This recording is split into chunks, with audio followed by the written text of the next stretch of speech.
دو طرح کی افکار ہیں جو دیکھنے کو ملتی ہیں۔ ایک مخصوص طبقہ ہے جس نے چند عبادات کے مجموعے کو دین قرار دے دیا، باقی معاملات زندگی، کاروبار، طرز معاشرت، لوگوں کے ساتھ رویے، وہ ان کی ترجیح ہی نہیں ہے، وہ اس کو اپنا ایک نجی معاملہ سمجھتے ہیں۔ جس طرح کہ وہ ایک علاقے کے اندر منشیات بھی بیچ رہے ہوتے ہیں اور نماز کے وقت ایک طرف گٹھڑی رکھ کر کے نماز شروع کر دیتے ہیں، تو ان کو اگر کہا جائے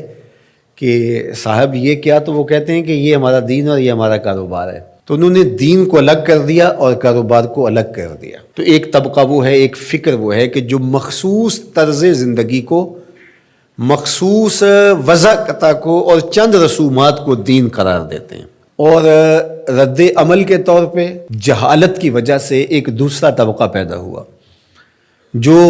مخلوق خدا کے لیے خیر خواہی کے جذبات، ان کو فروغ دینے کی کدو کاوش کو دین قرار دیتا ہے، اور اس دین کا نام انہوں نے انسانیت رکھا ہے، حتیٰ کہ وہ دین کے بنیادی ارکان کا نہ صرف مذاق اڑاتا ہے بلکہ اس کو بھی تبدیل کرنے کی آرزو رکھتا ہے۔ آئے دن آپ ایسے لوگوں کی طرف سے جو آرٹیکلز چھپتے ہیں، مضامین چھپتے ہیں مختلف رسائل میں، جرائد میں، اخبارات میں،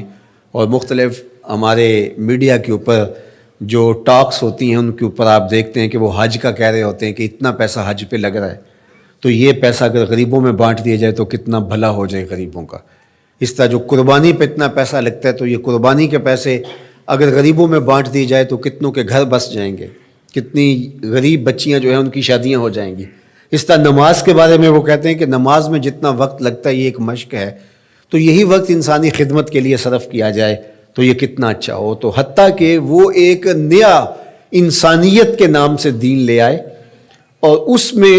وہ ان عبادات کو اور دین کی ان چیزوں کو انہوں نے خارج کر دیا، اور دوسری جانب کچھ لوگوں نے چند عبادات کو دین سمجھ لیا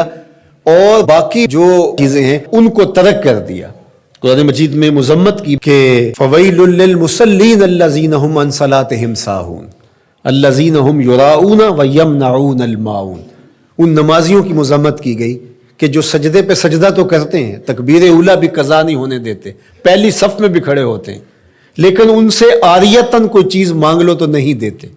المعون کی شرح کے اندر علماء نے لکھا ہے یہ وہ چیزیں ہیں جو عمومی طور پہ ہمسایوں کو، رشتہ داروں کو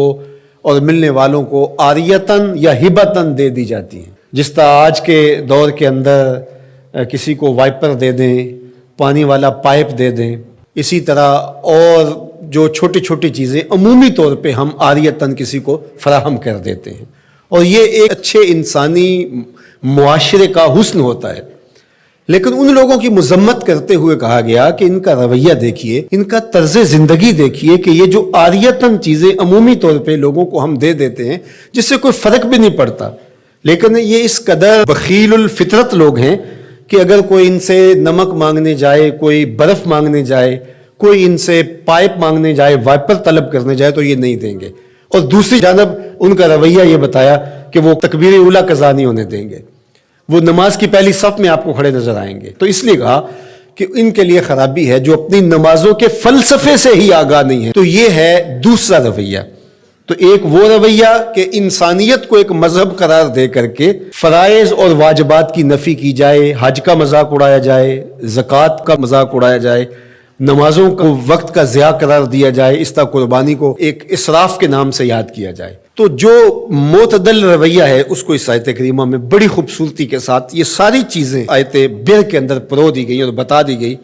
کہ یہ ایک مکمل نصاب زندگی ہے، یہ ایک فل پیکج ہے جو اسلام نے ہمیں دیا ہے، جو عبادات کے اندر، اعتقادات کے اندر، رویوں کے اندر، طرز زندگی کے اندر، انداز معاشرت کے اندر، سب میں کمال مرتبے پہ فائز المرام ہے، یہ سچے لوگ ہیں۔ اور فرمایا وَأُولَٰئِکَ هُمُ الْمُتَّقُونَ، اور تقوی کے نور سے مالا مال بھی یہی لوگ ہیں۔